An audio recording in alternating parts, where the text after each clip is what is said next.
Hello, my friends, and welcome to a brand new episode of Discourse in Magic with Tyler Rabbit. Tyler is an incredible coin magician that I found online. Now, you all may know him, but he's an underground coin magician. So if you don't, then I'm very, very happy to introduce you to him, because those of you that have been listening to this podcast for a while know that I have a bone to pick with coin magic, and Tyler does a phenomenal job of coin magic. The sleights are good, but more importantly, it is entertaining. And he uploads his Magic Castle acts to YouTube, and they are quite incredible. So in this episode, we talk all about coin magic, what makes it good, what makes it hard, how to make it entertaining, and we talk about a whole bunch more, how to get good, and just a ton more. This was a wide-ranging episode. We had a wonderful conversation, and I think you are going to enjoy it as much as I did. Here it is, a wonderful conversation with the one and only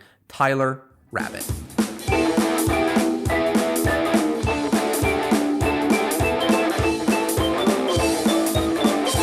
Tyler, how are you? I'm doing well. Thank you for asking.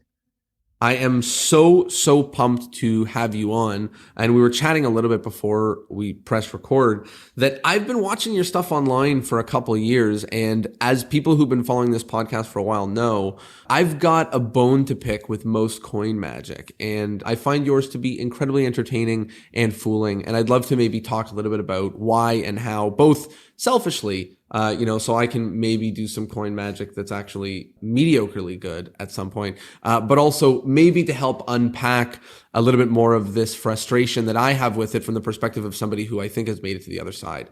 So really pumped to have you on here. Why don't we kind of get started at the very, very beginning? How did you even get started in magic? I've been in and out of it throughout my life. I'm almost 50 right now. So I got into it when I was like a lot of young boys. When I was like 7 or 8, became fascinated with it, got a magic kit. I think my first exposure actually, interestingly, was to coin magic. Was the first magic I ever saw. So that might have something to do with my later interest to pursue specifically coins in my third act of my career. So-called career. But my dad did like a French drop for me when I was a really little kid, and like it flipped me out. And then I was at a restaurant where, God, this would have been like, late 70s, early 80s or something. But all the waiters knew some sort of a magic trick or had some kind of goofy thing that they would do. And this guy just did a one coin routine and he made the coin go through the table. And it was like, he did, I think, in that routine, the French drop that my dad had done. But the fact that he had like made it go through the table, it still fooled me, even though it was the same methodology. So, when I was like 8, 10, 13, 14, and then actually when I started to get in my early teens, I didn't think magic was very cool. And I was more interested in like punk rock and doing drugs and running around and breaking things. And then I was so I was out of it for quite through most of the first part of high school and junior high. I was not interested in magic, but I ended up in a reform school in Utah for about a year. Coincidentally, the same one that Paris Hilton was in, that she's been talking about, that was like abusive to her. It wasn't particularly abusive for me, but it was really shitty. And so they had a library there, and in that library they had the Amateur Magician's Handbook by Henry Hay. And I picked it up and just started kind of devouring it and got way back into magic again. And it was, fooling around with cards and stuff. So through high school, it was through my senior year of high school, I was really into magic. I didn't want to go to college. I wanted to just do magic for a living and professionally. And so from age, 18 to, I want to say maybe 26 or something, I was trying to be a professional magician, and I was super into it. And like, I thought, if you're not a professional magician, you're not a real magician. And I had like a lot of these like real kind of lofty ideas. And but I got really sick of it. I got really tired of, like you and I were talking about it earlier. When you're doing it for a living, you have to take shows that you don't necessarily want to take. And you even do maybe routines that you don't necessarily like because you know that they're total knockouts. So I got just tired of being extroverted, and I became a little bit more introverted, and I had an opportunity to go to art college. So I took that opportunity, and I just completely like left magic. I left behind like most of the relationships and friends that I had made, save one or two. And I just like, I was kind of disgusted by magic, not only my inability to make a living at it, because I was, young and didn't know much about business, but also just kind of, I don't know, this was before there was a renaissance. This was before the Buck twins. And, I missed all that. Like, I left when like everybody was carrying around one of those like really tall cardon wallets, like that big ass cardon wallet that you keep in your breast pocket. Like, when I left the scene, everyone was doing ambitious card, and then the card ends up signed in the, it's in the wallet, and that's the. And then I got back into it about 6 or 7 years ago, just on kind of through some weird circumstances and hanging out at Dean Dill's barber shop. For those that don't know, Dean Dill was a barber in Glendale, California, out here that did hair cutting and magic, and he had a barber shop where a lot of magicians would hang out, and just kind of hanging out in his shop and goofing off and stuff. I slowly started to get back into it, and now it's like I can't get rid of the bug. An old friend of mine, a guy who lived to practically 100, named Carl Williams. He was a magic craftsman. He would make very complex mechanical stuff, because he was an engineer. He would make stuff for Lance Burton and for a bunch of other folks, and he would also restore old props and collections. And Carl Williams, I used to hang out with him when I was in high school. I used to hang out with him and his wife. He was they never had kids, so they would just take young magicians under their wings and help them out and stuff. And so he told me, he said, Tyler, magic is a bug that it'll bite you, and you'll never be free of it. You'll always be infected with magic. And so I've gotten back into it over the years. Yeah, I think magic has a weird aspect to it, where it allows you to be a critical thinker and think about how things work behind and how things are behind the scenes. And it's just something you can't unsee. It's like a level of intellect you can't get rid of. You can't stop trying to unpack the way that things work. So it's interesting to know that you came back to it so many times. And with that, I'm also curious about it. I've obviously, myself and any other magician who's been doing this for a decade or longer or whatever has dealt with this in and out of interest. Maybe it's something, maybe you haven't, but I know, I remember myself as a teen, like locking it away in the cupboard and not opening it back up. And I had a funny experience where I was somewhere meeting a magician, and they were like, hey, if you're going to be a magician, you actually like need like a deck of cards or something. And I was like, oh, I know, I just locked it all away. I've just have this flower deck because I was trying to not do magic. And now all of a sudden I'm like doing tricks with the flower deck. So, I think we've all had that experience. And just to share one other thing, I used to do this podcast with Tyler, who is still a very close friend of mine, Tyler Williams, and he's a very close friend of mine. And he also got out of magic and just kind of fell out of love with it. And it's something that I think about a lot. And I'd love to hear a little bit about, you touched on, it was a weird time in magic. Everyone was doing card to wallet with a big wallet, and it was pre this like, internet and this, this explosion. But I'd love to hear a little bit about kind of what brought you out, and then what really brought you back in. I mean, if it was just a bug, like, hey, I don't know, I saw it, I couldn't shake it. Like, that is what it is. But I wonder, because I think there's a lot of people who are somewhere in this ebb and flow, whether they're rediscovering it or they're like feeling weird about it. I'd love to know if you've got advice or just some context for people who are in that little journey. Yeah, well, it's true that it does inform your perception and your worldview, even if you are on the ebb, I guess is that the right terminology? Even if you're not as interested in it. So when I wasn't into magic, when I was in art college and I was, doing other stuff, it's still informed so much of my worldview.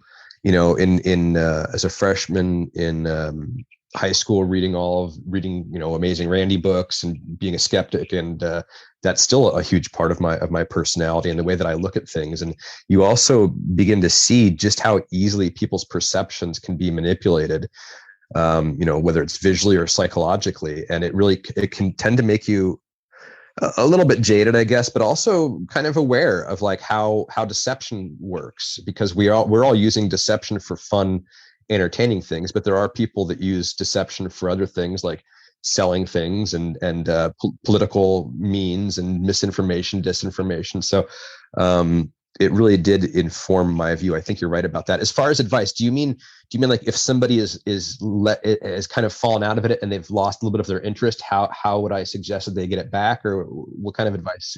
Or would you suggest they shouldn't? Like, I think there's a lot of people who are in this and maybe are on the way out or on the way back in. And I would love to know if you think, hey, this is natural, or if you think, hey, if you're out, do this to get back in, or if you think, hey, if it's not for you right now, oh, for sure, go do something. Yeah, I mean, my this I guess third wave of my interest in magic is purely based on doing stuff that I want to do. And so, yeah, if you don't feel like doing it, then don't do it. It sucks being stuck in any career, whatever it is, if you have to.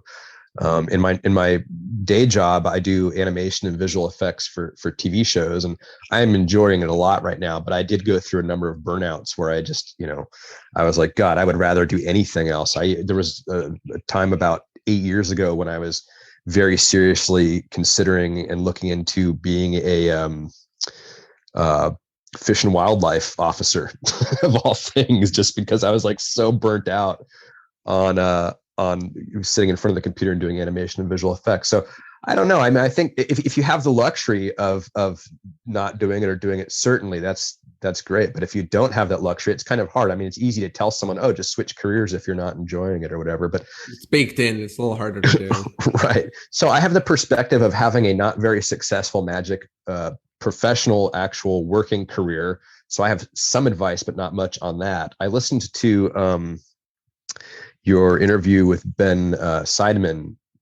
That was incredible, and he had so much great advice in there, not just for like magic in general, but professional stuff about like what markets to target and things like that. I also listened to your interview with Cody Clark, who I enjoy following on Instagram, and you guys talked about he found his market and all that stuff, and that's awesome. So, but for me, most of my perspective, I think in this interview would be from as what I would call a hobbyist or an amateur, or just at least someone who doesn't do it for a living and doesn't need to do it for a living. So yeah, I mean, if you're losing interest, then take a step back and do something else. I think that with anything, whether it's painting or singing or drawing or performing or whatever it is, a lot of times when you go away from it for a while, whether it's a few weeks or a few years or a couple of decades, even when you come back to it, you have such a different perspective, and you can bring so much into it. Like you can bring, and sometimes that's what it is. Like the reason why you feel stuck is because you've kind of exhausted everything that you can kind of throw at it, and you need to shake up yourself a little bit, go on a trip, go do something to shake yourself up. And I've certainly, it's been a while since I felt that macro wanting to run away from magic, but the micro of being like, well, I'm out of ideas and I don't want to think about it anymore. I've definitely felt, and I think that's good advice. I'd love to start talking a little bit about coin magic. I mentioned in the beginning that I think that your coin magic is fooling and entertaining. And I also think it's difficult. And people who listened to this podcast for a long time have heard me rant a little bit about coin magic because I like it in a broad sense. Like, it's great. It's objects. You fool people. They change. They move from here to there. Like, it's great. I like all magic. But most of the time, I think the methods are transparent. I think the performance of the methods are transparent. I think, magicians, I think that, I pretended to take it. They couldn't possibly guess it was in my other hand. Couldn't fathom that the coin changed from silver to copper, that I have a second coin. They wouldn't even assume that I have a second coin. And I think that, obviously I think that's not true. I think we need to chase them down the logic and say, like Tamariz a little bit, and think about what they know, what they don't know, all that. But I think coin magic, more than other types of magic, has this issue of it's difficult, it's hard to do, and most of the time me and the other lay people know where it is. And I think to maybe even personally take this one step forward, I think a lot of coin magic is very quick, because if you give it a second to sit with, they go, oh, it was in the other hand. Oh, you put it in the thing. So there's that issue of coin magic really gets me stuck. And it leaves me doing tricks that are basically short and gimmicked because I need to avoid Sure. that. I don't want to do things that are technically difficult. So I'd love to know, first of all, your opinion on this. Am I off the mark? Is what I'm saying right? Do you think what do you feel about this problem with coin magic? Sure. I think coin magic has the reputation, possibly well-deserved, of having the smallest effort to payoff ratio. So you're putting in a lot of effort and you're not getting that much magical effect out of it. You're putting in more time and practice and doing more difficult sleights, and you're risking more by like sitting there hiding a coin in your hand, and the payout isn't quite as instantaneous as, let's say, card magic. So that I think is the fundamental kind of issue with coin magic. As far as the difficulty, there's people that put my coin magic to shame. Technically speaking, my friend Jeffrey Wang is ridiculous. Like I have no idea how he does what he does. He makes coins disappear and like they're freaking gone. It's insane. So there's people that have a high degree of, like Shudogawa. There are people that have they're amazing at the technical aspect of coin magic.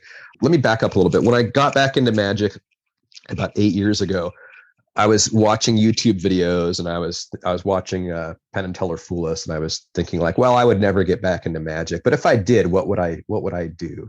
What kind of magic would I specialize in? If I was going to relaunch Tyler Rabbit Magician, what would I specialize in?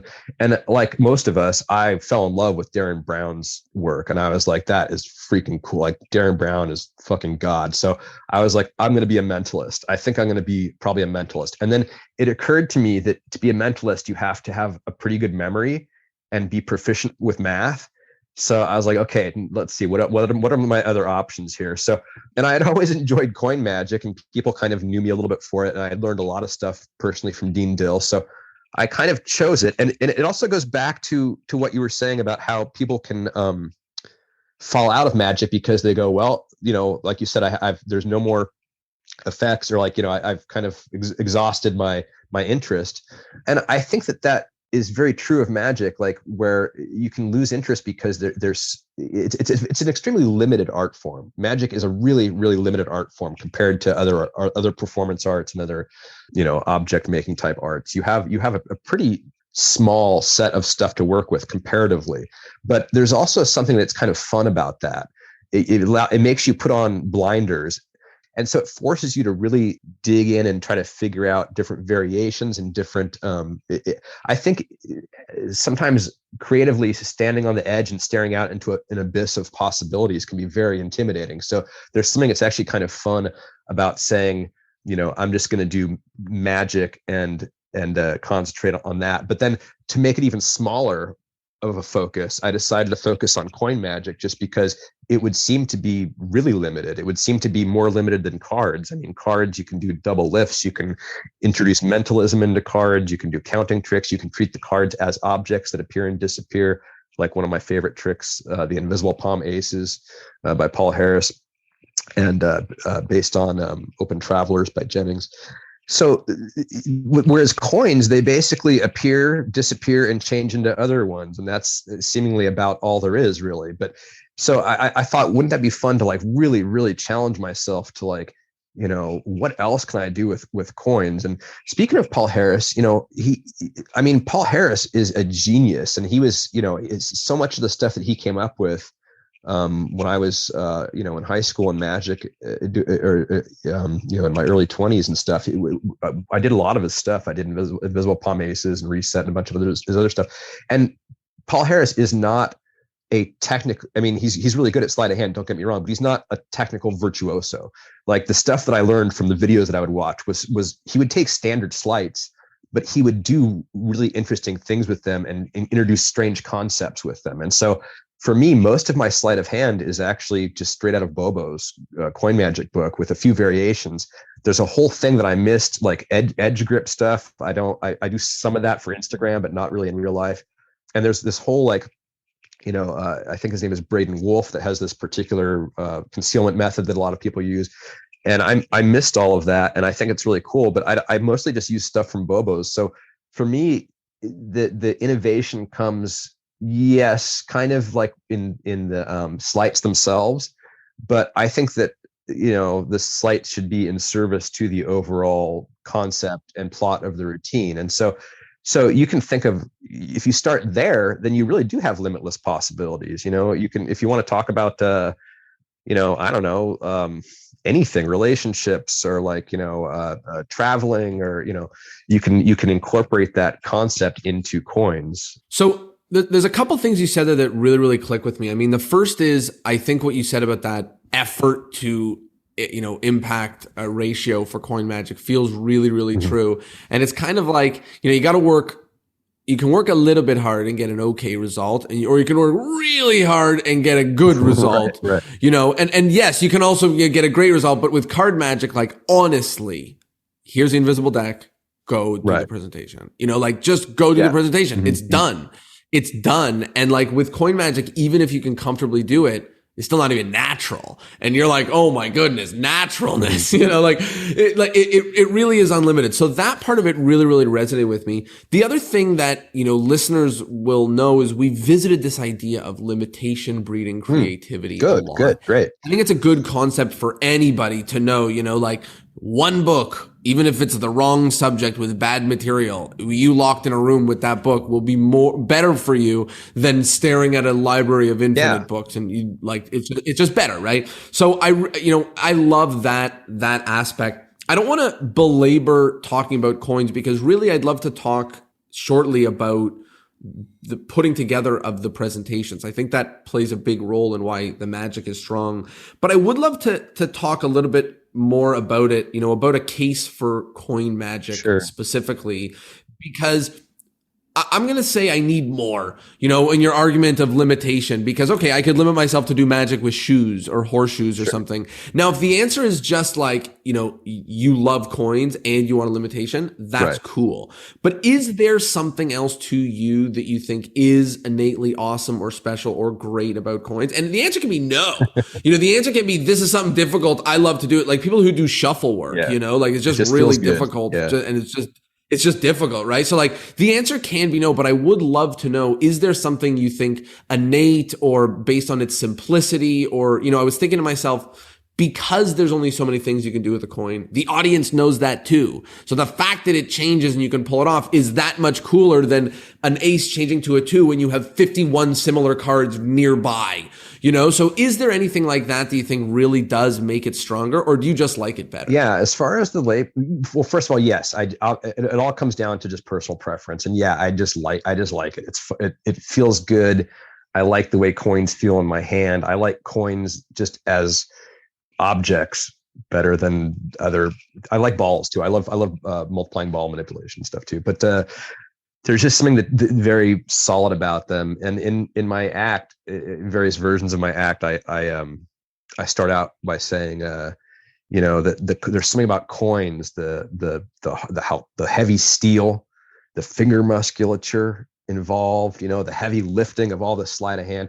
I think that coin magic is perhaps the most masculine of all magical endeavors. And then I pull out like a sparkling pink coin purse, and pull the stuff out of it. Like, I don't know. So yeah, it does come down to personal preference. But as far as like maybe the audience and them watching it and stuff, yeah, for me, I'm always blown away at how blown away people are by card magic. It cracks me up because like, let's say a double lift or a top change is like, it's pretty relatively easy to learn and but maybe more difficult to present convincingly. Whereas, people go, oh my God, that's incredible. And it's exactly like you said, you're holding 51 other freaking cards in your hand. They're right there openly. You know what I mean? And it's this very interesting conceit that goes along with card magic, where they're made for magic, man. They look the different on the back, the same on the front. There's 52 different ones and their numbers. I mean, it's absolutely limitless. So, but I don't think that the audience puts that together. And I don't think that the audience makes the connection where they're like, well, there's 51 cards and it changed. And that's not as amazing as like copper changing to silver, because where's the copper coin and the silver coin? Totally. I think it's very difficult to measure impossibility in this way, like, is it cooler for a man and a woman to change places on stage, or for two coins to change? It's very hard. Magnitude doesn't necessarily equate to impossibility. Either does, 1 in 3 chance could be more impossible than a 1 in 52 chance if presented correctly. So the magnitudes don't like scale in that way. But I do like what you're saying. And I also think there is something cool to being able to hold something in your hand that you feel its weight and its own, its strength to it. So I love that. I don't want to belabor this too much because coins are. No. I could talk about this. I mean, I don't know if our listeners are interested, but I love talking about this stuff. It's something I think about a lot too. I mean, the other thing I would say is that the on the West Coast of the United States here, we have a pretty strong tradition of card magic. We've had some amazing card folks out here. We got the Magic Castle. We have, legends of that. I was fortunate enough. Sadly I missed Di Vernon, but I got to hang out with Jennings quite a bit. Tony Giorgio and a bunch of other amazing card people. And card magic made such a huge leap in evolution because of the Buck Twins and Extreme, XMU. And like I said, I missed all of that. I was out of Magic when all that happened. So I felt like card magic had really kind of come into its own and had made more of a name for itself and become a lot more cool, frankly. And so for me, coins haven't really done that as much. And so I felt like maybe coin magic needed me more than card magic. And I wanted to be different. And I wanted to, have kind of I hate to say it, but a bit of a gimmick, like, oh, this is the coin guy or something. And so, yeah, I in that regard, I like them. There seems to be a couple of reasons there, and I think being different is a good one.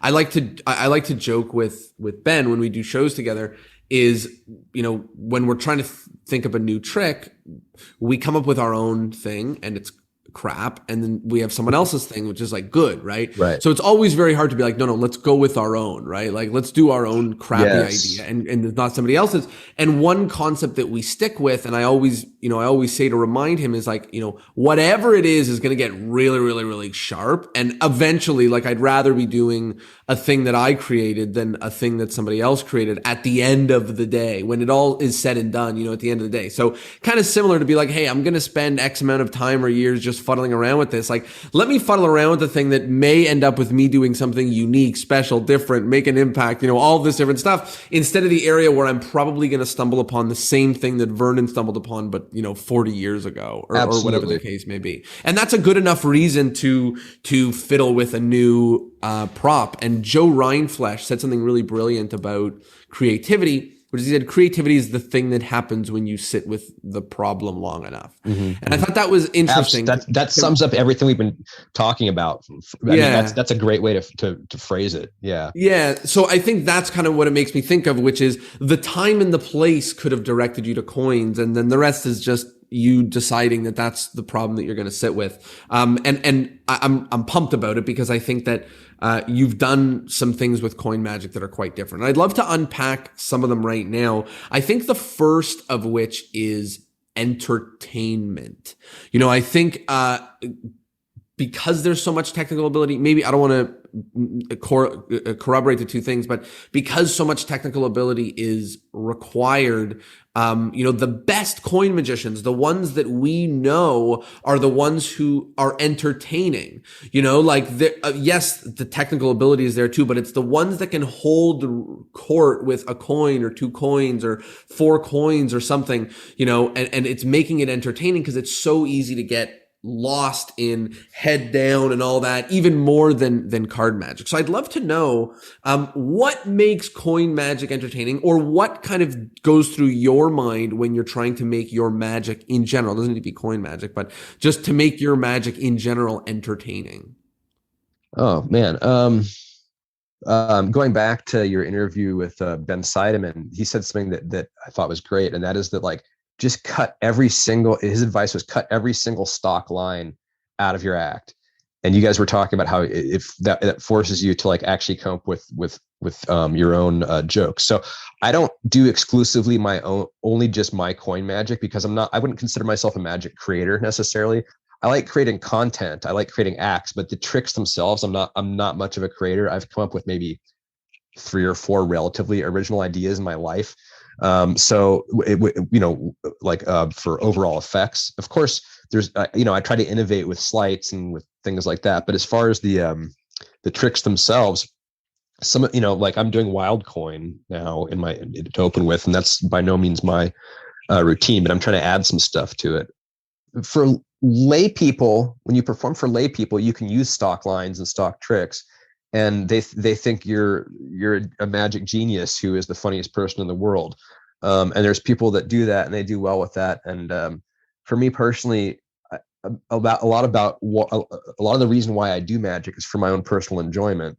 And so it's not fun for me to do completely stock tricks and stock lines, especially stock lines. I try not to use any stock lines at all. It shows. Oh, thank you. Yeah. And I even have a joke in the act. I say, I make a joke that's not very good. But it's actually just so kind of left field that maybe 10% of the audience laughs. And then I say in the act, thank you to the 10% of the audience that laughed. This might be a good time to point out that I write all these jokes myself. These are all handcrafted, microbrewed, small batch jokes. I could do the same jokes a lot of other magicians do, but that would be depriving you of originality. This way, you're only deprived of laughter. And a lot of times, what's really weird is a lot of times I come up with the first half of a joke, and I use it in the act, and it just I keep on using the first half of the joke, and then like takes 6 months to come up with the second half. That happens to me all the time. And so I have shit that's not really that funny. Like I used to come out and I would kind of warm up, the crowd, and I would say, do we have any first timers here at the Magic Castle? Do we have any anybody from out of town? Like really standard stuff. And then I would say, do we have any Freemasons? Do we have any goths, gutter punks?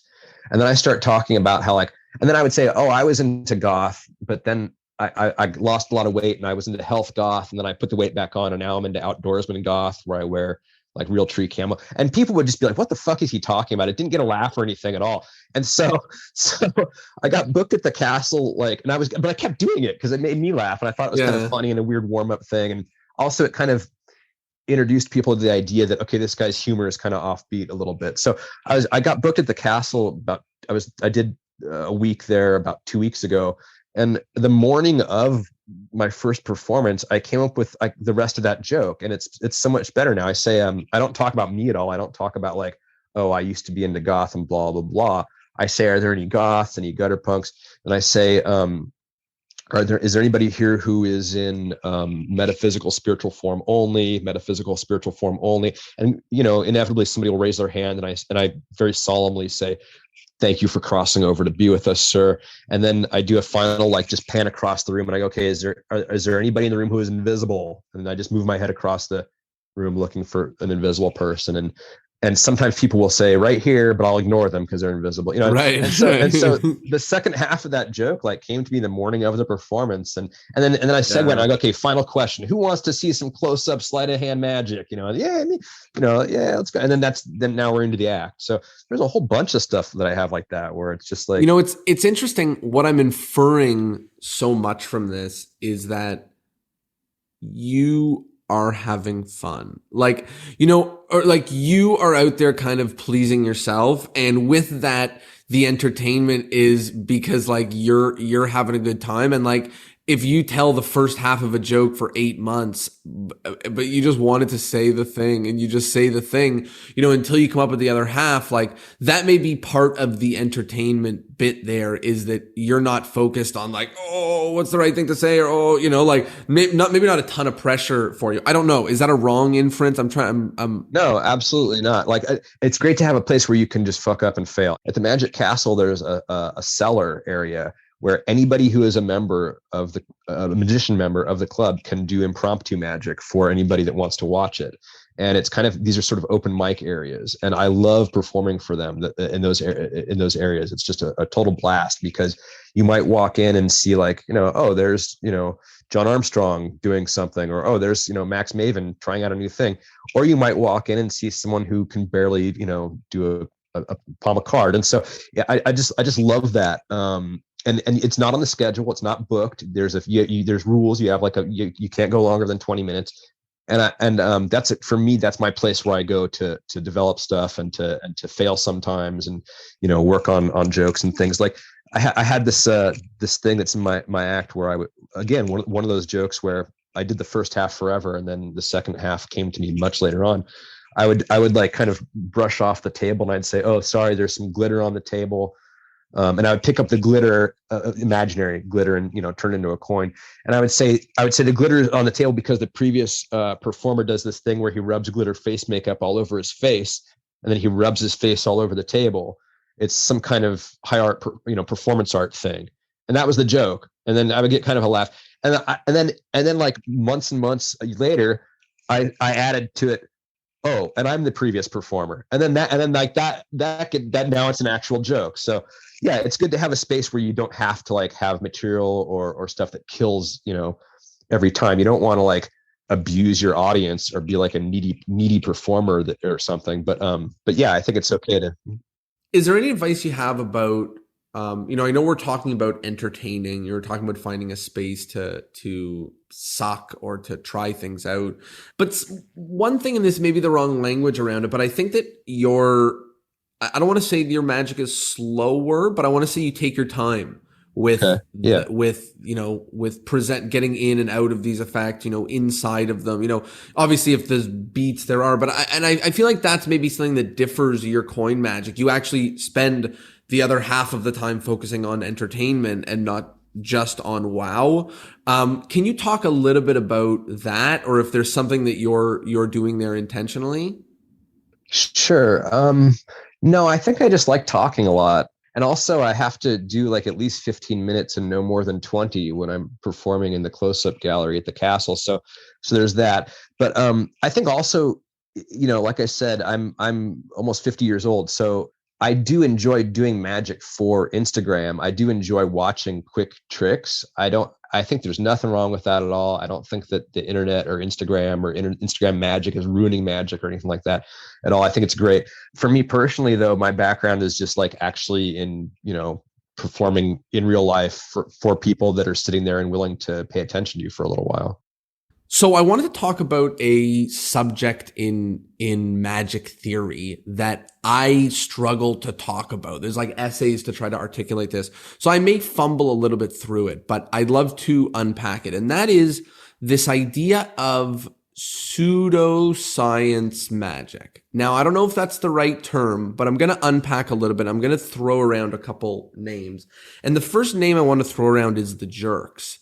Andy from the Jerks. Are you familiar with Andy and the Jerks? I am a huge fan of that particular. I don't always agree with him. I think that milk and light bulb is the most rad effect ever invented, and he thinks it's the stupidest effect ever invented. But I love his humor and I love the lampooning. It's great. Yeah. I love his thinking, and he talks about something, and this was probably the first thing that made me really resonate with him, is he spoke about this idea of like a small door theory. And the theory was that, your explanation of what is actually going on, like what's going on when you do the tricks. I'm reading your mind. There's a little tiny fairy. There's whatever. Your explanation, if it's really believable, then that's something like, mentalism or whatever, and they'll believe you and they'll play with you. If it's really not believable, then you actually get this sort of special kind of fun where they know you're kidding. Yes. And they know you're kidding. And now you can say something totally outrageous and you can play along. And I'm going to name a bunch of different examples to try to give some context. We mentioned one earlier here today, which was invisible palm aces. Mm-hmm. Wow. What a good example of it, where you are saying, I'm invisibly taking the cards.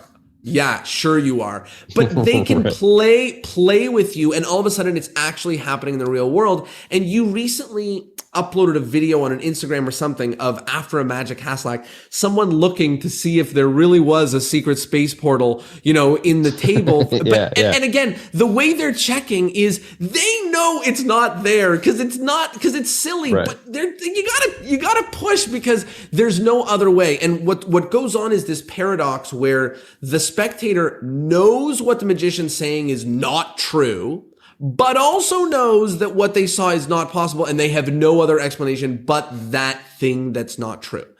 Now, I've rambled a whole lot about this, but I think that it's a a thin line to walk with presentations to do this kind of thing. And this is my favorite kind of magic, when they don't believe it and you know they don't believe it, but it happens anyways, and you both get to pretend, and it's fun, and you play with it together. And you do this kind of thing a lot.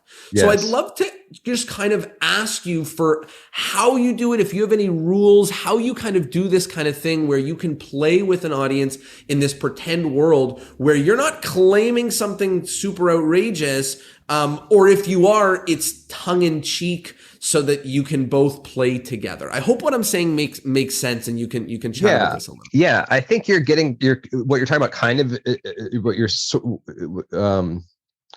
intersects with like the suspension of disbelief. Yes. So that's part of it. But like, yeah, I mean, a lot of my just things that I find personally funny, I love the absurd, and I love the unexpected and the surreal. And I love it when things are so outrageous and ridiculous. Like, and so yeah, that's a big thing for me. Yeah, I do love the pseudoscientific explanations. I do a lot of that. When I do coins through table, I'm talking about there's a portal in the table that moves around, and you have to find it and stuff. And yeah, I filmed my act, and after I didn't know this, but when I was watching the video later, there's a woman at the end of the act when everybody's leaving the theater.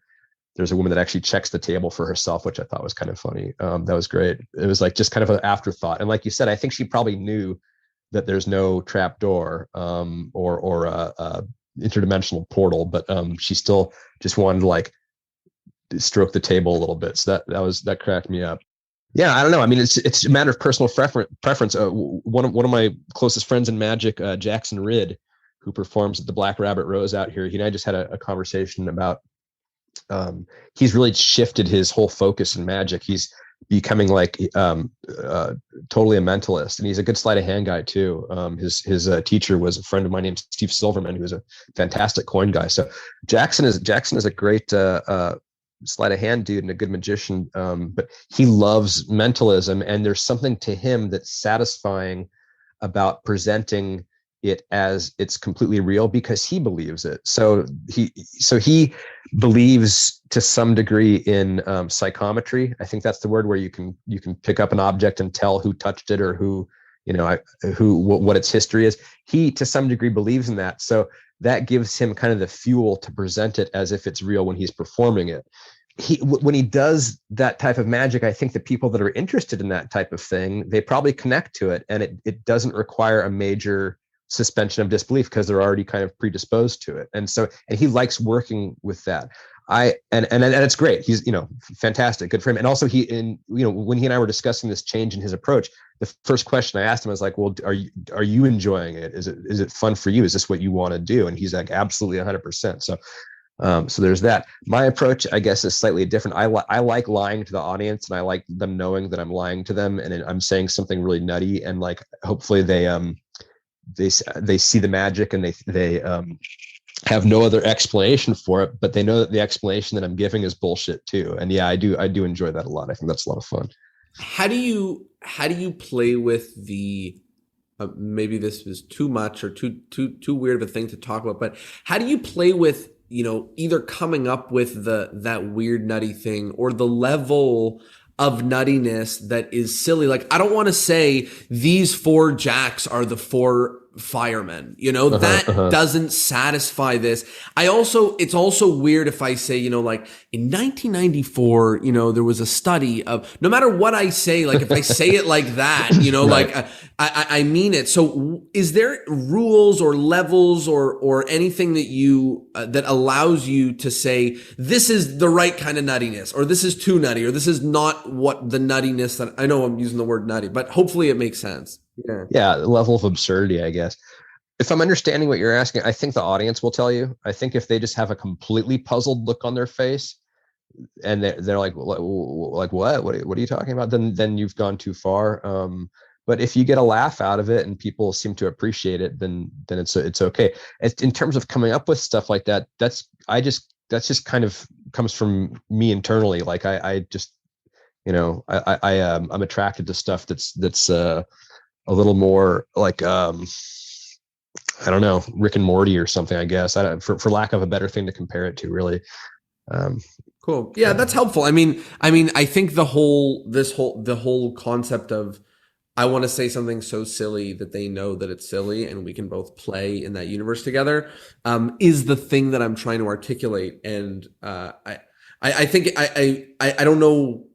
I don't know what I was hoping, but I just wanted to chat a little bit about it because I think it's a really great modern response to making magic, not mentalism, whatever, palpable for a modern audience. Not saying, I know something you don't know, not saying, look at this amazing thing, but this like, I'm claiming this thing, which is a joke. You know it's a joke. We're both playing in this together is a really good solution to make magic fun for modern audience. Yeah, it's a very postmodern duality to it. It's like a dual read where that that it's bullshit, but you also are able to kind of like, it's like the Julie Taymor's Lion King stage production. Like you can see the animals and you can see the puppets, but you can also see the people operating them too. And you can choose to either focus on one or the other or both. Totally. And it's kind of different than, I know this example is thrown around, but I feel like it's maybe kind of different than Peter Pan, where they hide the strings and you're going, I can see the strings, versus when they come out and they are a puppet person. So who's going to say like, oh, I can see there's a person in the right. Yeah. Yes. Obviously it's a human person right. puppet, so I think that is a really good way to unpack it, which is like, this, you and I both know that this is not real versus, let's try to play with making you believe that this is real. And I think, and this was something that I played with for a long time, but I think when you present magic, we may be getting too deep into this, but when you present magic as that, I know it's not real and you know it's not real and let's both play with it. When the trick ends, people don't say, how did you do that? Yeah, that's a great, okay. So, I do animation and visual effects for a living, and there's a lot of parallels with magic and that as well. And so when I got out of magic and went to art college and started teaching myself how to use animation and visual effects software and stuff, I would say, people would say, why'd you quit doing magic and why are you doing this? And I would say, well, it's because, when people are in a movie theater and they see visual effects happening on the screen, they don't stand up and say, oh, I know how you did that. So, but it also plays into the type of animation and visual effects that I do personally in my work. I don't do stuff that looks real. My visual effects aren't trying to fool anybody.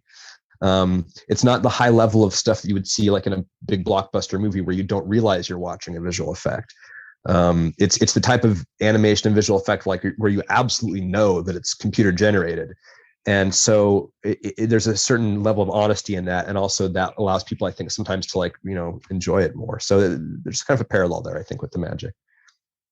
Yeah. I think what you said about the postmodern approach is really good. If anyone's ever heard Carissa Hendricks lecture on this topic, I haven't. I'm a fan of her character and her work and stuff. But she is phenomenal. And this lecture that I'm talking about postmodern magic thing is like one of the most incredible things I've ever heard in my entire life. And she comments on how David Copperfield made sense in that period where it was where you were trying to sensationalize things, and then Chris Angel made sense in a period, and David Blaine, you can see they're both claiming the thing. In the period they were popular, they're both actually claiming the messianic vibe. They both have that messianic vibe of what's going on. And now with internet and with people's familiarities with everything, anything that makes it in any way is a commentary on itself. Like in every category and every field we see, it is a nod. It knows what it is, and we have to do that now, because if you come out and you're like, I am a real magician, I can do the thing. You're like, screw that guy. And it's true. And she gave parallels in other fields and other industries and art forms that did this same thing. And I think that what we're talking about right now, that I know this isn't real, you know this isn't real, let's play together, is another answer to, or another, commentary, another leg to this concept of, people don't want anyone to take magic seriously right now. I mean, I'm generalizing, but in general, people don't want to take magic so seriously right now. Right now, with the internet debunking and facts, and probably the wrong place to be is to be like, prove me wrong, right. And it's really interesting to me, that concept of postmodern art, and how we have to be aware of what we are saying and doing, maybe more than a different time. Yeah, in the very late 90s, early 2000s, I was feeling kind of depressed about postmodernism, because it seemed like it was it presented this idea that like everything has been done and you can't do anything in earnest or sincerely, kind of, because people know how, they can see how the sausage is made, sort of, and I was depressed about that. That seemed like a limiting thing to me. But then as time went on, when we hit maybe like 2005, 2006, 2007, I started to see a lot of really creative stuff. I mean, just to totally go off course here, like rap music. I mean, I know that the 90s were like a big heyday for rap and stuff, and I've been listening to rap and hip hop most of my life, going all the way back. But I know that like the 90s were huge for rap, but I love all the stuff that's been happening, like 2005, 2006. I mean, it doesn't matter what race or gender or anything. And there's something very liberating about postmodernism, where it's like, yeah, everything has been done, so let's just take the best of everything and the weirdest of everything and put it all together into the salad and see what happens. And I think that's awesome, and that generates all kinds of new and interesting and weird and innovative things. So I've kind of embraced that, I think, over the years. Yeah, and I think there's still, like, it is something that we have to address. One thing I'm just remembering as I'm thinking back to Carissa's lecture, she talks about, like, there's not always, but it's very common that if you're going to play this thing real, that you break the fourth wall for a second and be like, just kidding. Or the opposite, which is if you're playing very silly, then you take that moment of sincerity with the audience and say, hey, yes. This has really been... And that stuff is so popular now. Obviously, it makes sense. It's very powerful, right? too. Yeah, absolutely. And it makes sense, because we need to tell them that, like I am not blind to all of this, right? Like, I see this from your perspective too, right? Like, don't worry. And I think that plays such a huge role in magic right now, that me personally, the reason I got into the jerk so much, and one of the reasons why I think your magic appeals to me, is I think that claim of, I'm going to say something not real, and you and I will both agree that this is not real and have fun together, works so much in modern magic that it really solved. And you were talking about, like, when you got out of magic, there was people doing weird things. For me, theory wise, I felt out of place almost until I was able to go, oh, I get it. I have to claim something ridiculous and they can play with me. And basically the only way I do magic now, for me, is I either claim something ridiculous or I don't claim anything at all. And I just do, I think what I say is something a little bit Spanish, which is, they just like, here, take 4 cards, take 12 cards, let's do this. And that to me is the other way that I do it, because I can't manage a presentation that doesn't have that duality, where they know that I know what's going on, and so on. So I think that's one of the reasons why I'm kind of obsessed with it, or a little bit. When you say Spanish, are you referring to like Spanish style of performing? Yeah, of card match. Yeah, and I'm generalizing, but one thing, people are usually referring to something else when they say Spanish magic, but I think a lot of the times they're not heavy-handed with a premise. Yeah. A lot of the times, especially the ones that have stuck with me, versus a lot of the, like, American magic where, there's 20 minutes of talking for one. Yeah, I do Dean Dill's Tonight Show Matrix, and I close with that nowadays.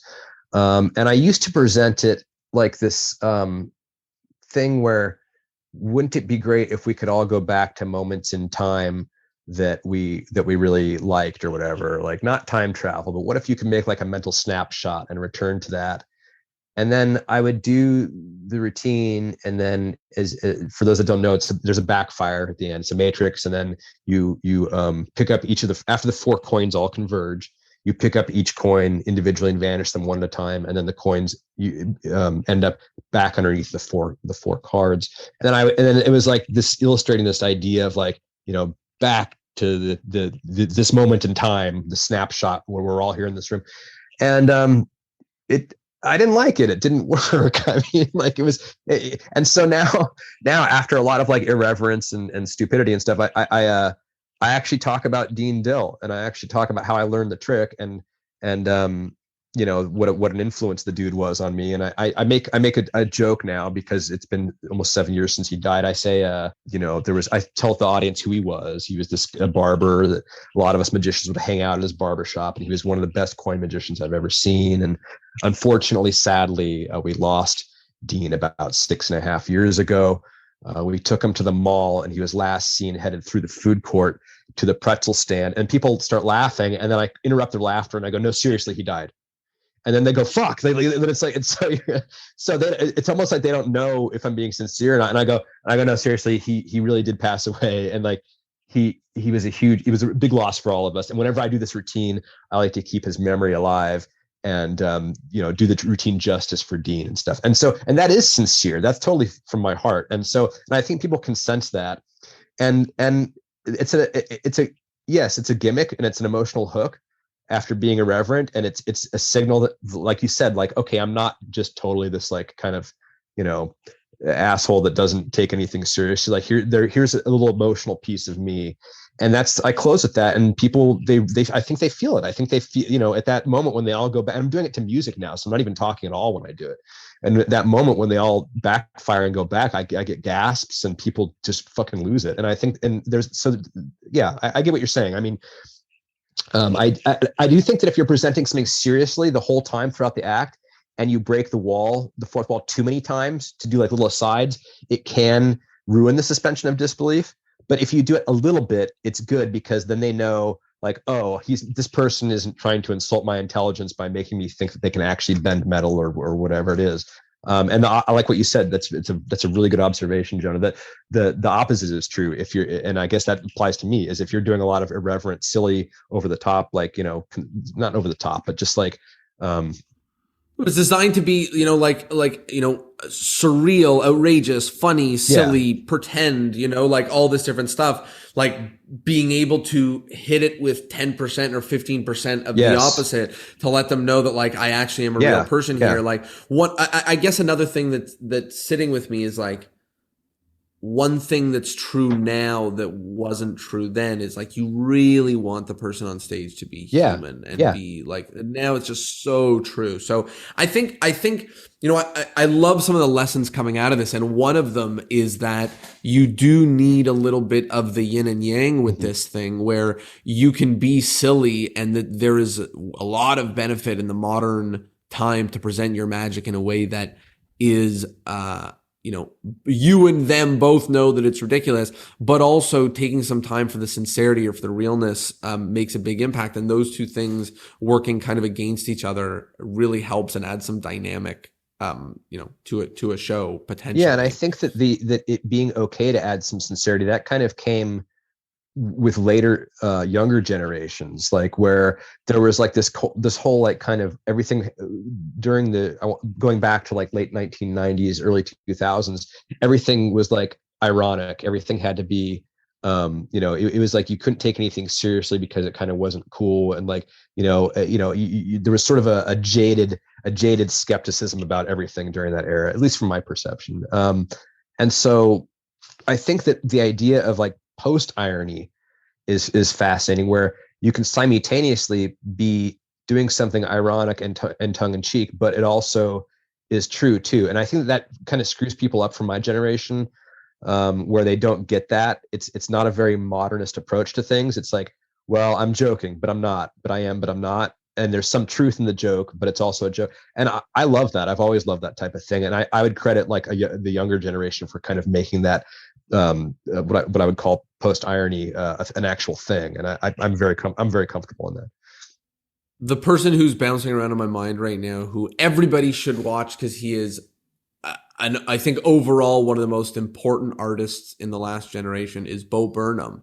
And his recent special Inside, is such a good example of how you can be both serious and kidding. You can both be sincere and be ridiculous. You can both, I love what you said. I'm joking, but I'm not, this is really what I'm trying to say, but I'm obviously not trying to say it. So, I love, first of all, I love Bo Burnham. I think everybody should talk about it. It's kind of outside of magic, but I know what you're talking about, but I have not seen the actual special, but I am familiar with what it is. Wow. Just from people talking about it. So I need to check that out now. Yeah, he is. I think he's one of the most incredible artists in our generation that will and has ever come. And what's so amazing is you hear him on talk shows and he is like, people are like, what kind of advice do you have for somebody who's trying to do this? He's like, don't. I was very lucky. It's like asking someone who won the lottery, what they should do. And they're like, buy a bunch of Powerball tickets, so, and you're like, damn, he's so smart. Fuck. Yeah, man. Awesome. Anyways, really, really love this. I wanted to talk about one or two other things before we get to the wrap up. The first is I wanted to chat a little bit about secrets and secrecy in magic. I think my lifetime has been a real wonderful change of the conversation of secrecy. Like when I got into magic, it was, you got to know a guy, you got to go into a shop, you got to get an opinion from opinion. It's the people, first you got to find the magic shop, then you got to find someone to tell you what to find in the magic shop. Then it is just endless. It'll take you a decade to learn anything. Now, there is almost no such thing as a secret. To have something that is known in magic is because it's known because it made sales on Vanishing Ink, not because it's how does he do it? Or, I traveled to Cincinnati to learn the center deal or whatever the case may be. So, I'll give an extra line of context, which is I know you've released some magic, but you've done it in a secretive way to kind of keep that tradition alive. And I think with that comes some sort of, theory or some of your opinions on secrecy in magic. So walk us through a little bit about what you feel about how magic is shared. I know you're quite modern in terms of Instagram and things and you're thinking on that stuff. But how do you feel about kind of what the internet's done and your take on it? Yeah, on that, I'm really old school. I'm super old school when it comes to secrecy and secrets. And I think I can defend my position only because it was a position that was a given when I was in magic in my early years. It was a position that you didn't even really analyze. It was like, you don't reveal this. The number one rule of magic is don't reveal the secret. Right. That's the number one rule. It's not make it entertaining. It's not treat your audience nice, although those are both incredibly important things. But the number one absolute rule in magic is don't reveal the fucking secret. And so that was drilled into me. There was like old guys that would slap you in the face if you revealed a trick. And the reasons that were given is because it spoils the magic. And then it's no longer magic, and also anybody can do it, and so on and so forth. So being into magic most of my life, on and off, I've challenged those ideas and thought about them and thought, well, is that true? And there's people that have made, I think, good arguments for a more laxed security protocol when it comes to magic secrets. There's a YouTube channel. He's not a magician. He's kind of a video debunker called Captain Disillusion. And he totally exposed Will Tsai's matrix effect that he did on AGT. And he shows exactly how it works. And at the beginning of the video, he makes cases for why he thinks it's okay that he's exposing it. And it's difficult for me to argue with him. I still can. I still think I can argue with all those points. But I've challenged them in my mind. I've done that debate back and forth. And I just keep coming back to what the old guys taught me, which is don't reveal the secret. And so I think that I don't think that revealing secrets ruins magic. Obviously, I think that magic is probably more popular than ever, but there's a lot of things that are more popular than ever. We're living in a time where there's little splintered pockets of things. You can be a famous magician that nobody knows about. You can be a famous magician that's only famous to other magicians or to people on Instagram. So magic is bigger than ever, but I wouldn't necessarily attribute that to secrets being more readily available, nor would I say that it's in spite of secrets being readily available. I don't know how it plays into the popularity of magic, but for me, I think that people should have to work hard a little bit to do a little bit. I think people should have to do a little bit of legwork, at least for God's sakes, to learn the secret. So I actually make negative comments on YouTube videos where people are exposing stuff, and I get into arguments with people that I don't know who are exposing stuff on YouTube. And I know that I'm not going to change anything. I know that it's just a pit of comment, like it's absolutely, yeah. And it's not. But I do it anyway because I hope maybe I can get them to think a little bit. And I actually have, through conversation, not just badgering, but actual conversation, gotten people to take down exposure videos. Going back, so first of all, I want to talk about this a little bit because my view, I think, is close but a little different, and I'd love to talk about it. But can you talk a little bit about your hiding your coin project that you hid in hiding site? place? So I think that I've come up with, over the years, I've come up with some like somewhat unique coin stuff that's unique enough to publish, variations and things like that. And only 5 or so routines. And I wanted to share them with the magic community for a number of reasons. 1, for fun, and 2, also as a means of publishing. It puts your name on something, and then people know that you did it. So back in the day, you would publish to either Harry Lorraine's Apocalypse or one of the different small magazines. Back in the early 90s, I published a few tricks in my friend Sean McMaster's newsletter called the Lemniscate. There's people publish stuff in Genie all the time, and one of the reasons why they do that is because it attaches your name and it gives you a credit and a little imprint in time, like, oh well, that move, so and so invented that move. No, Tyler invented that move. Here's the proof. So that was also part of it. I wanted to just say, hey, here's some stuff I came up with, and I sourced it really well. I talked at length with Curtis Cam and Michael Rubenstein, two coin juggernauts, and found got all the different sources for stuff. And a lot of the stuff that I thought I came up with, I didn't come up with, or I did, but someone else came up with it before me. And so I got all this together, and I wanted to publish it. And I thought about doing like a download, where you buy it. And for me personally, it's important to not have a lot of monetary considerations attached to magic, because of what we were talking about earlier about just doing exactly what you want to do. And so I didn't really want to sell it.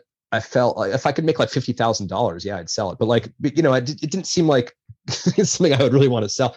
And so I thought, well, how can I release these effects to the magic community, but also not just put it out on YouTube so that anybody, or even Vimeo, where anybody can see it. And so I came up with this idea of kind of an online treasure hunt where I would do a trailer. I did a trailer for the project. I called it Tyler Rabbit's Hiding Place. It's 5 routines with regular coins, no gaffes or anything, and it's all sleight of hand based. And I hid it on the internet, and I'll go into the details of it if you want. It's pretty crazy. And if anybody wants to solve the puzzle themselves, they can fast forward past this. But basically, I hid 5 videos on a site. Wait. Before you say that, because I don't even want to know. If somebody wanted to start the journey, where would they go to start the rabbit hole? They would check out my YouTube channel, which is called Coin Magic Underground. And we're going to talk about that in a second. Yeah, but sure. Basically, that's the beginning of the rabbit hole. That's the beginning of the rabbit hole. There's a video on there called the very beginning. If you wanted to, you could check out a video called. Actually, that's a really good way to explain it. I appreciate that. Thank you, Jonah. If you watch a video on the YouTube channel called "How to Make a Coin Disappear Out of a Spectator's Hand," that has the first clue of where to look at the very end of it. Yeah, and I so would I say got this idea. Don't expose exactly where it goes, because this is a rabbit hole that even I'm excited about. But I mean, if there is a little bit more context that you want to share that doesn't give it away, I would love to hear. Okay. So basically. I thought it would be funny to make exposure videos and put them on YouTube, but they would be fake exposure videos. And I thought it'd also be funny if they're exposure videos that can lead to the physical harm of the person who is trying to do them. And so I only did one like that. And the joke is that if you watch this video, it's me explaining how to make a coin vanish out of a spectator's hand. And there's a demonstration where I put the coin in the spectator's hand and they're holding it at their fingertips and the coin just pops out of reality. It disappears out of the spectator's hand. So the way that you do it is you have a friend in the bushes with a pellet gun, a pellet rifle, and a scope, a good scope on it. And they have to be a pretty good shot. And they actually shoot the coin out of the person's hand. And so I exposed that and I explained that you can do this, but I also have disclaimers just because, I don't want anybody to get, I have a little disclaimer at the bottom. And at the end of the video, very end, I say this was all bullshit. And I'm talking about how it's great for picnics or political rallies or, wherever you want to, do magic. But then at the very end, I say, and I won't expose it, but at the very end, I say, this video was brought to you by, and then I mention a weird business. If you go on Google and you search for that business, it takes you to that business's webpage. Okay, that business isn't a real business. I made that webpage. It's a fake business. And on that site, there are a bunch of videos that are weird about that business that are kind of off and something isn't right here. And then there's 5 videos on that site that are password protected. So those 5 videos on the site that are password protected, actually maybe there's 6 because there's an introduction, but that's my download. Those are the downloads that you can. And you got to figure out the passwords. You got to figure out the password, and everything that you need to do that is in the channel right around the same date as that first video, and it's all under the guise of fake exposure. And if you watch all the fake exposure videos and kind of do some other steps and stuff, you'll get the password, and then you can watch several hours worth of free downloads on coin tricks that I've come up with or routines.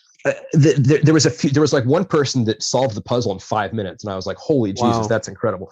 But there's also people that got really stumped, and I still get messages from people that are asking for clues and stumped and stuff. So I did make another video on the YouTube channel that's called, I think it's called hiding place info and tips. And that's another good place that has the extra advice in there. So that's your second level there. So yeah, that is widely available, and it basically says what I just said. Well, that's awesome. That's helpful. So first of all, I love that. I love that you released it. There's a kind of weird logic that happens in magic where it's like, well, if I'm not going to make a lot of money from doing this, then might as well just give it out for free, which I think is sometimes good.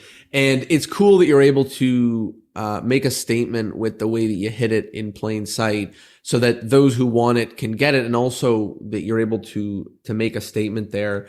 I think there's 2 problems I would love to talk about in terms of secrecy, because I don't necessarily want to convince you or anything, because I don't think we're far off the mark from each other. But there's 2 problems. One that I just would like to address that sort of causes a lot of the issue, and the second is I think my current stance on it, which I think may help in the grander conversation.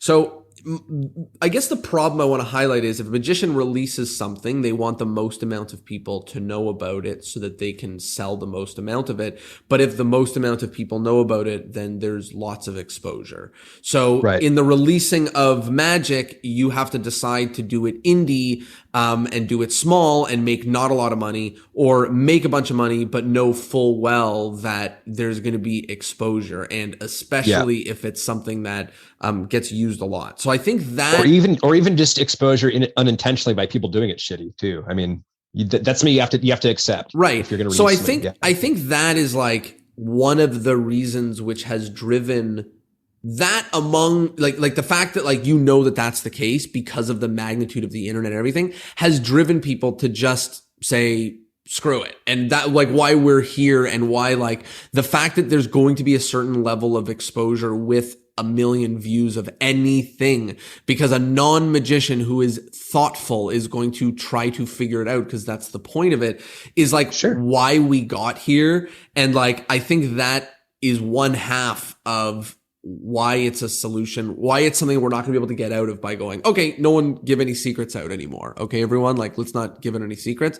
I think that we're past that working. We have to figure out another solution. Agreed. But the other 100%. the other thing that I would say, which is both a nod to exposure being okay, some level being okay, but also a nod to what you're saying being right, is something that Teller said in our interview, which has stuck with me, which he said, I was asking about Fool Us, and I said, Fool Us breeds how do you do it. The comment section breeds how do you do it. As a matter of fact, there are magicians now that go on Fool Us, and they also release a video that says how I fooled Penn and Teller, because that is going to come up, so might as well be them and not be someone else. So I asked him about it. I said, it almost breeds exposure. What do you feel?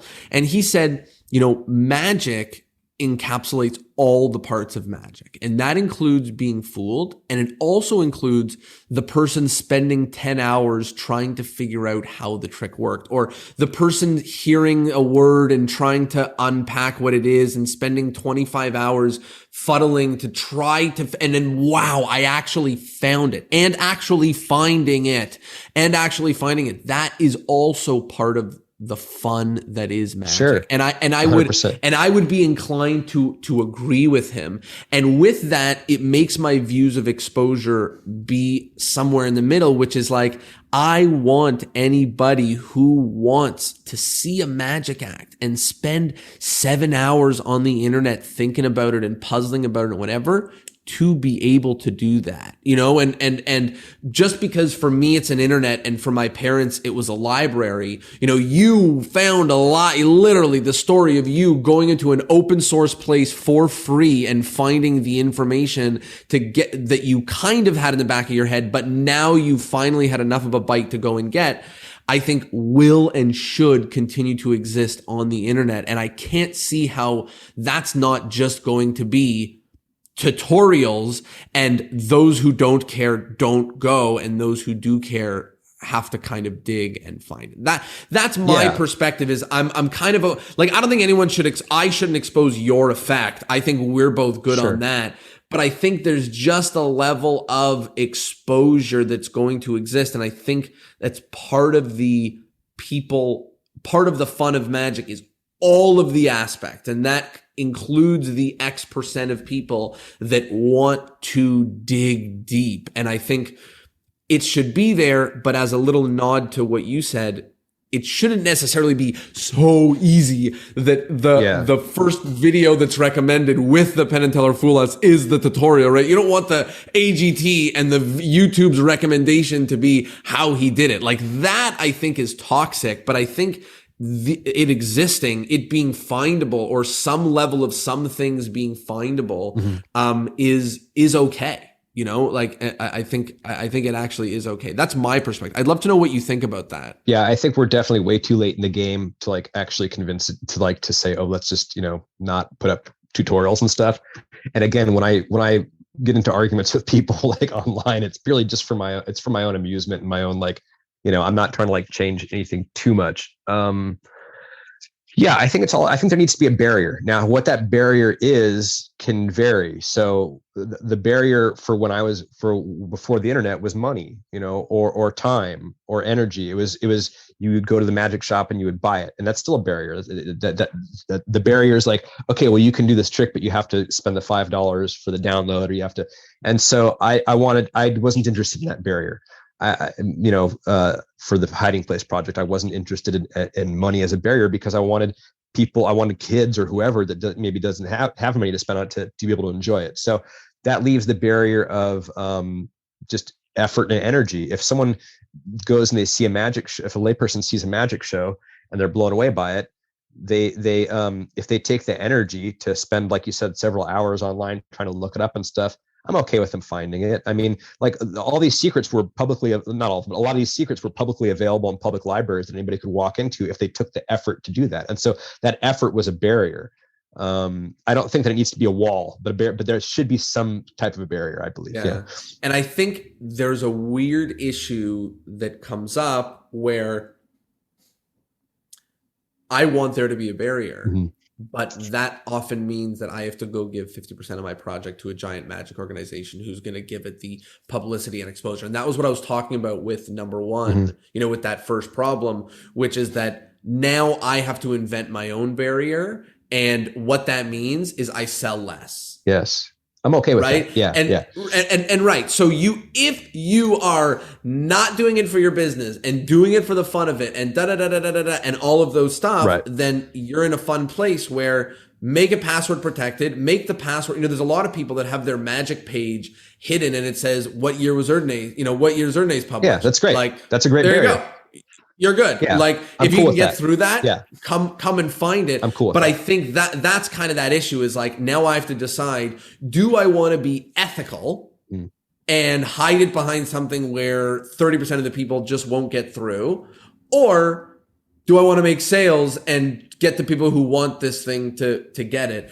And it's sometimes a very difficult place to be with the way the internet is at. So Totally. Thanks for chatting about this. I think it's kind of complicated. It's very complicated. It's something I think about all the time, and people say, when a layperson, tells me like, oh, I don't try to figure it out. I just enjoy it and stuff.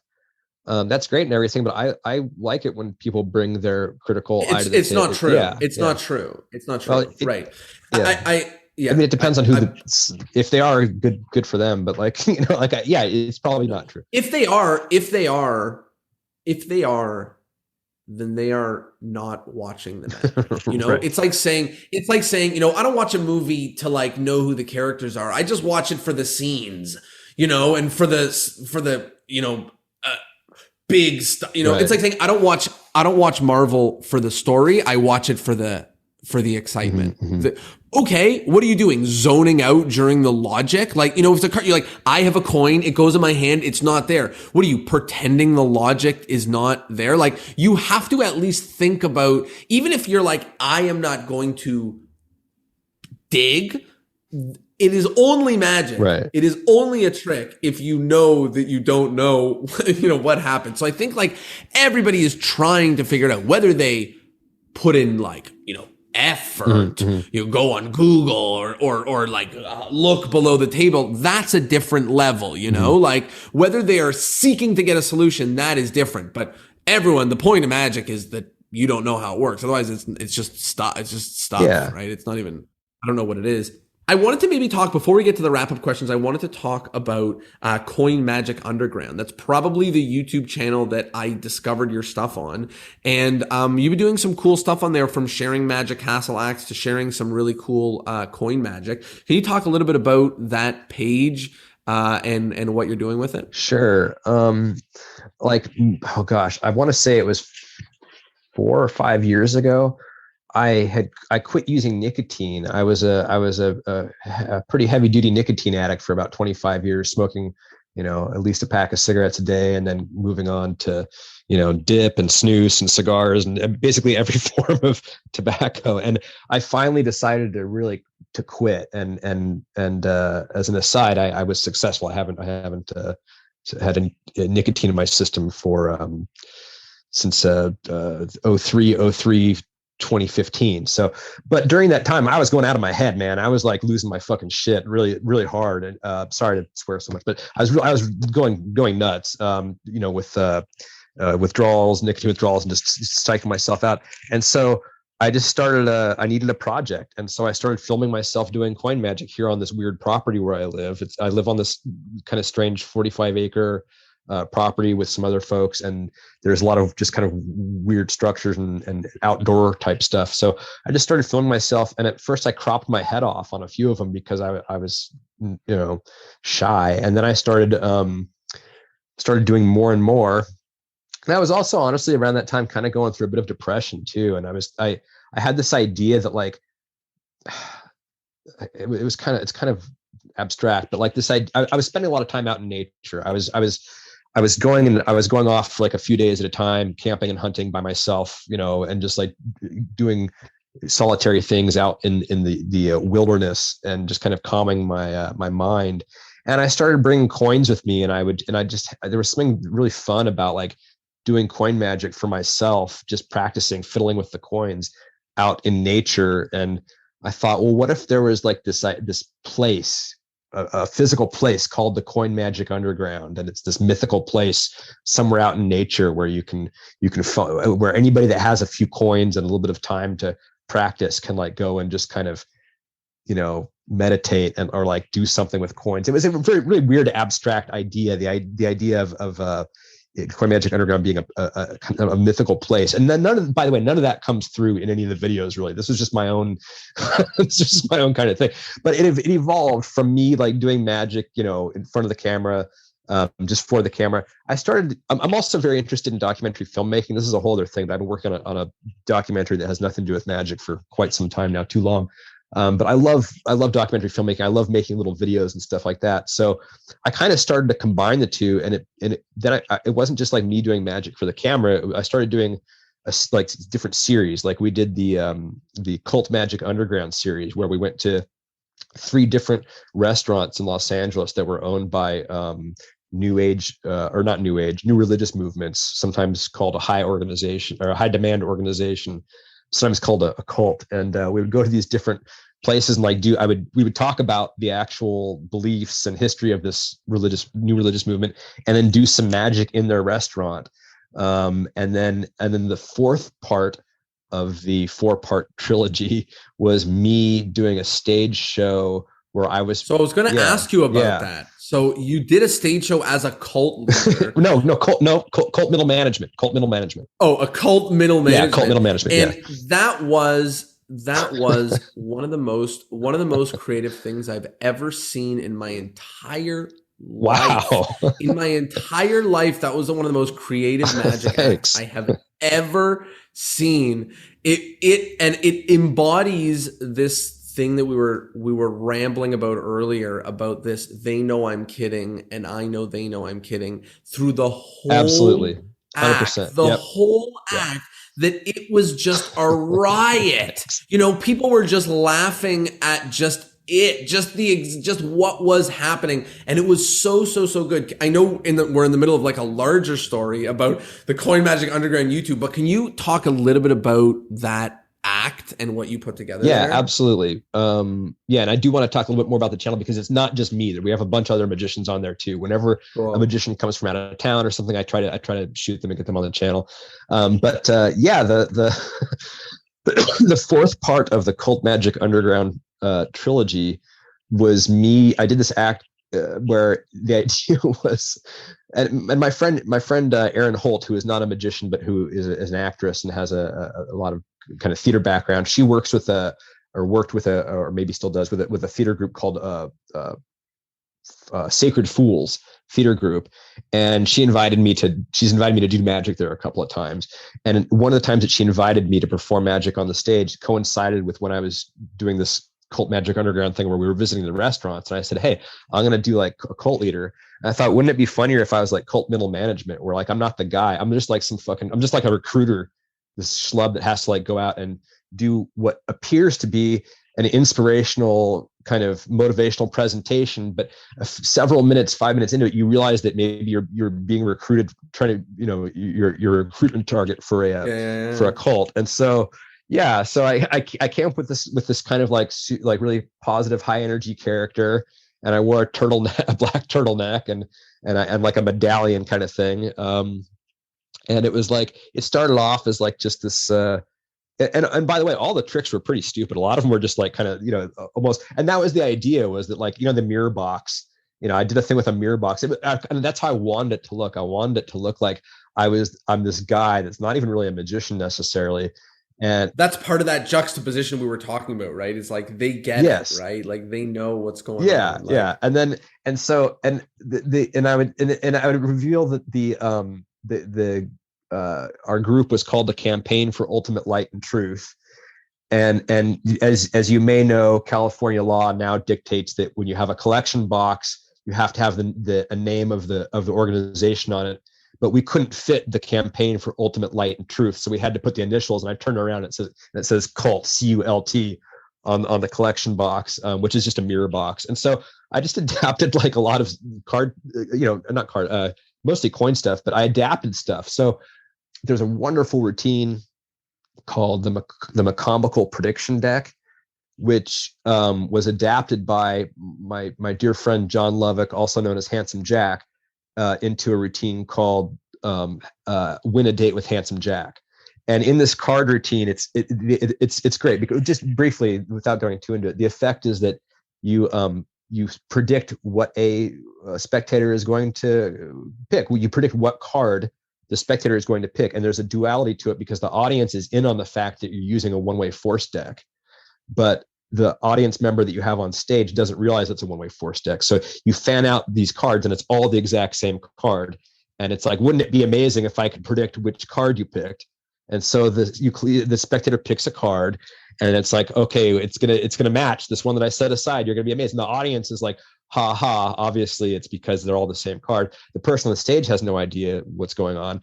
But then at the end, both cards end up being different than the one-way force deck. And so I adapted that to coins, and I ended up using these Mardi Gras tokens that are the size of silver dollars that people would throw off of floats at Mardi Gras parades. And they look just like silver dollar, they're the same size and shape as a silver dollar, and they come in different colors. And so I used like a kind of a force bag, and it was the same thing. It was like, okay, I bring a gal up on stage, and I was like, this is our celestial twinning. I basically completely ripped off the win a date. Oh, sorry, I should say John Lovick's interpretation for his Handsome Jack character is that, like, he tells this woman that if she matches with him, that she gets to go on a date with him, and I don't know if you've seen John Lovick, but he's like a Larry David looking type of character.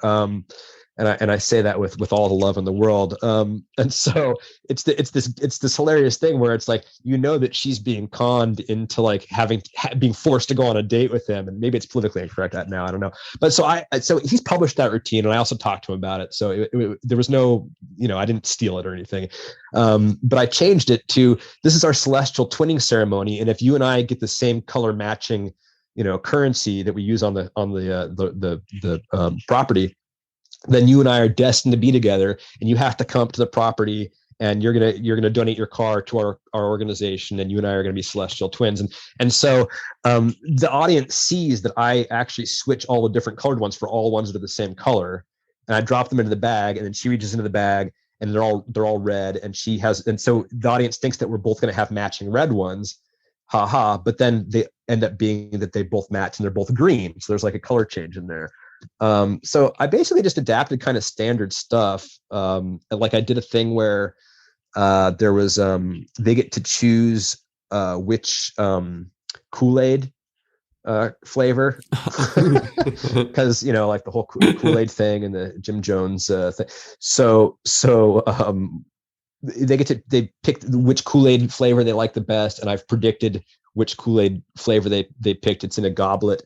And they can see that it's orange, and then I cover that up, and then at the end of the act, it turns into goldfish and stuff. So yeah, it probably sounds a lot better than it was. It was actually pretty silly and goofy, and I added it. I thought it was awesome. I thought it was It's the only time I've ever done it. I just did it that one time, and I've been kind of really? It's funny because it actually was a little bit of a detriment to my finally getting booked at the Magic Castle after bugging Jack Goldfinger, because I had sent Jack Goldfinger, the entertainment director and well-known magician of Goldfinger and Dove, my videos of my actual serious close-up act that I had filmed and gotten permission to film at the castle to submit to him and stuff. And I was having a hard time to get him to watch it.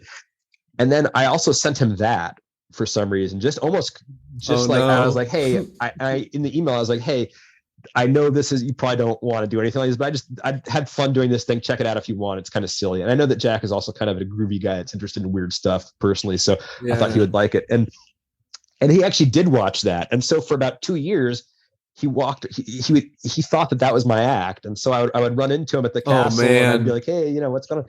And so eventually I explained to him that wasn't my actual act. But yeah, it was just kind of a one-off thing that I did. I'd love to bring it back. It was a lot of fun. Wild. Yeah. Well, dude, that was so much fun, and kind of goes full circle about Magic Underground. Not Magic. Coin Magic Underground. That's something different. Yeah. Coin Magic Underground, halfway there, and kind of how the whole thing came to be. I guess one more thing to unpack, which is you mentioned that you kind of live on an interesting property, and as much as you're joking about these cult things, it does kind of sound, no, I'm just kidding. But I would love to know, you said there was a funny story behind how you ended up where you are. And it sounds like, I know certainly there's a lot of millennials that are wanting to go move to a giant property with a bunch of homes with all their friends. That's something that a lot of people are thinking about right now. That's great. It is an actual thing right now that a lot of people are talking and thinking about. But I'd love to kind of hear, because you said there was a funny relationship Yeah, between yeah. magic about That's how the whole interesting. thing I didn't came to know be. that's a current thing that people are thinking. I think that's a great thing. The documentary that I'm working on, just really quickly, that has nothing to do with magic. It's about a group of people who did that back in the 60s, 70s, and 80s, and it went horribly wrong. Oh no. But that's just for them. Well, never So, mind.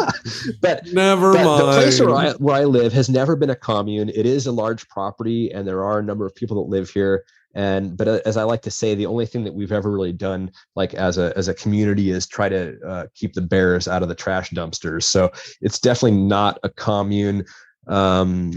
I have kind of a clash often internally between individualism and collectivism. That's a huge thing for me. But I love living here. I've been here for almost 9 years. But the interesting story is that when I moved here, I was completely not interested in magic. I had been out of magic for about 16 years. I'd already gone to art school, already had a pretty, I guess, successful career doing animation and visual effects. I had no inkling, no desire to get back into magic at all. Yes, it informed my thinking a bit about, in terms of being a skeptic and things like that. But which I am. I should preface this by saying I don't believe in ghosts necessarily, or not necessarily definitively. I don't believe in ghosts. I don't believe in.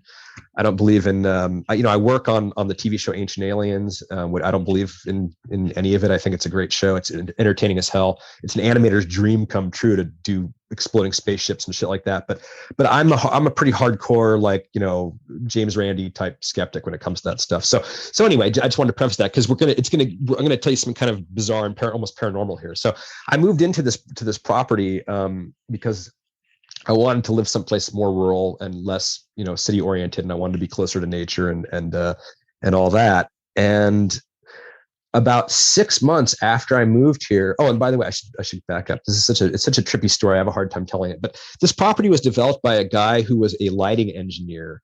He was a lighting engineer who became kind of the godfather of outdoor lighting in Hollywood back in the 60s. And he built everything on this property back then. And I think some of it might have already pre-existed. Anyway, so I moved into this property, and about 6 months after I moved here, just coincidentally, I started kind of becoming more interested in magic, and I started watching YouTube videos. I started watching Darren Brown stuff. I started watching Foolish. I started going and hanging out at Dean Dill's barbershop again, just to kind of hang out and maybe shoot some video for a possible TV show pitch I wanted to do and stuff. And then I just got massively back into magic, like more voraciously than ever before. And I found out just a few years ago, and again, I've been here for almost 10 years. I found out just a few years ago that this guy who developed this property was not only a lighting engineer, but he was also a magician, and he performed in vaudeville. And he wrote a book called Magic for Magicians. His name was Nightingale the Mystifier, and FB Nightingale. And so it's just really weird to me that I was totally out of magic. And then 6 months after moving onto a property that was developed and inhabited by a magician, I started getting more back into magic. And so I started researching this guy, Nightingale the Mystifier. I tracked down his book. There's actually a copy of it at the Castle Library as well. I tracked down his book, and there's pictures of him in it, and he actually kind of looks like me, especially when I was younger. And so if you've seen like the last shot in The Shining, where it's like, oh, Jack Nicholson has been at the Overlook forever in different forms. Yeah. It's kind of a strange and bizarre coincidence. And I keep on expecting to find like some little carved thing that says you will pick the 4 of clubs, or something somewhere on the property. So yeah, that's the story with that. Oh man. But, yeah. Well, that is awesome. And I think, you're a skeptic, as am I. And I think as are many, many magicians. And I think, we spoke about skepticism. We spoke about, saying things we know aren't true. And I think this is kind of a nice place in between of, we know that there's nothing paranormal, but something kind of feels weird. good. Yeah. Yeah, something to wrap this episode. So this has been really, really incredible. Before we wrap it completely, there's a couple of wrap up questions that I ask each of the guests, and the first is the endless chain. So in order to keep the podcast going on for eternity, each guest is asked to recommend another guest who would be a perfect addition to the show. So who would be someone who you think would be great for this kind of conversation? The two catches are, Yes. I have not interviewed them already, and you got to be able to put us in contact. Okay. All right. Can we, let me, I have a few in mind and I want to want to narrow it down. So can we come back to that? I think just riff them off. Okay. Riff off a couple if you got I can do a some. few. You should interview my friend Jackson Ridd, the gentleman who I spoke about that's changing his whole kind of perception. We collaborate, outside of the castle. Really, the only shows I do, like I said, either I do magic either for fun or for charity. And Jackson Ridd and his friend Zach Young have this sort of a magic collaborative thing called Four Suits Magic. And they put on like some interesting shows and events that are a little bit outside the box and innovative and stuff. And I think he'd be a pretty interesting guy to talk to. He's thinks a lot about magic, and he's changing his approach, I think, right now. So that he'd be interesting. You could talk to my friend Sydney Caps, who is performing at the castle. Sydney Kaplan. I call her Sid Caps, but Sydney Kaplan. She is a up and coming female magician. She's performing at the Magic Castle right now. And I've started, among other people too, that were doing the same thing. I started kind of putting her name in Jack Goldfinger's ear as here's because they made a concerted effort to hire more women magicians, which I think is fantastic. I think that's great. If there's anything that can bring magic out of the dark ages, it's the presence of more femininity and females. So but I love like her rapport that she has with the audience. It's really good. Like she just comes off as very, very likable. And also she was, when I did the 24-hour magic show, which was a charity event that we did during the beginning of the pandemic, it was 24 hours of straight magic by 40 different magicians. It was a fundraiser that we did for the International Rescue Organization or rescue.org. But she was one of the hosts. I divided it up so that there was like MCs that would do 2 hours, and then they would have people working in their show. And she was one of the hosts. She did a great job on Zoom. So yeah, I would talk to Sydney Kaplan, just to get a kind of an up and coming female magician's perspective. And let me think. My buddy Makoto. Talk to Makoto. Makoto is a ridiculously smart guy and a really old soul. He is very wise beyond his years. He's primarily known as a coin guy, but he does a lot of different stuff. He's a busker. He's a very talented busker, and he makes his living doing street magic. And he has a lot of thoughts about theory, and he knows a lot about history. He'd be a great guy to talk to. So yeah, Makoto. Those are some awesome recommendations. Cool. The next question is about modern magic. So a lot has changed in the world of magic in the last little while. When I used to say that question, I wasn't referring to the pandemic. Now, obviously, I kind of am, but not necessarily. What's one thing in the world of modern magic that you like, and one thing going on in the world of magic right now that you don't like? Oh, okay. Well, I like all the new stuff. I like stuff that the younger people are doing. I love cardistry. I don't do any cardistry, but I love watching it. And there was kind of this thing where there were some magicians that I think felt almost threatened by it. They were like, "Oh, well, it's not magic," and blah, blah, blah. There's this thing of like magic versus cardistry. I love cardistry. I think it's awesome to include some cardistry into your magic act. I think it's awesome to include some magic into your cardistry. I think that they go really well together. And I think cardistry is awesome. I also love that, it's kind of flying in the face of this very old, like kind of male stoicism that we had in magic for many years, where it's like you have to act natural. If you do a flourish, not only is it kind of flourishy, but also people might think that you're not a real magician, not doing really magic and stuff. I love that. I love these types of innovations with I love coin juggling. I love what that was used to be like a put down. Oh, it's just coin juggling. He's just doing a bunch of visual sleight of hand. I love that stuff. So I think that's really cool. Something maybe I'm not so crazy about, obviously exposure videos. Let's see, or even tutorials. I consider most tutorial videos exposure videos, unless there's like we talked about some kind of a barrier. That's something I don't like. Let's see, modern magic. I personally don't like, we talked about this a bit before we started rolling. I personally don't like doing Zoom shows. and that doesn't mean that I don't like watching them, although I kind of don't like watching them either. But like, I'm just not into Zoom shows. I think that there's people that have done awesome things with it. I think there's people that have done professional magicians that have done an amazing job pivoting and being, making a good living off of Zoom shows and making entertainment shows and stuff. There's just something. I like making pre-recorded videos where I can have complete control over it. And I'm making more of, like I said, kind of a little documentary-esque type thing that involves coin magic.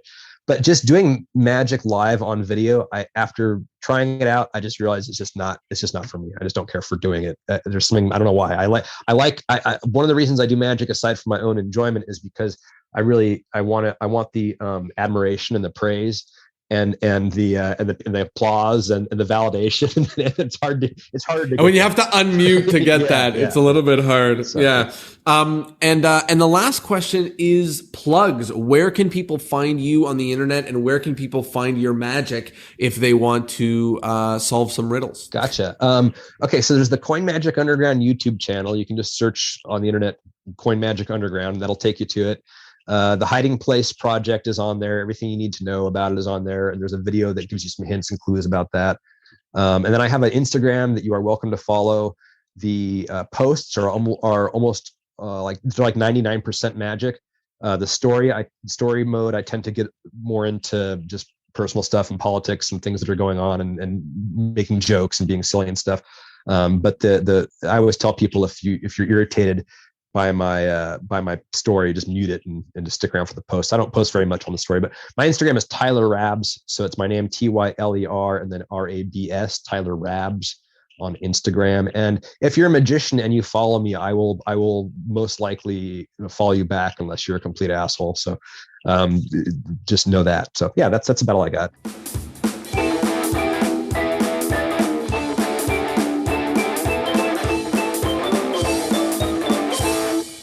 Well, there you have it. I hope you liked the episode, and I hope, of course, that you learned something. We mentioned a ton in this episode, but you should definitely go check out the Coin Magic Underground YouTube page. There's incredible videos, Magic Castle acts, there's tutorials that you can find, wink, wink, if you know what you're looking for. And there's a ton, so go check that out. And of course, if you learned something here, then share it, tell a friend, spread the word. It means the world. That's the only way that new people know about this podcast. So thanks so much for being here, and I'll see you next Thursday. Peace.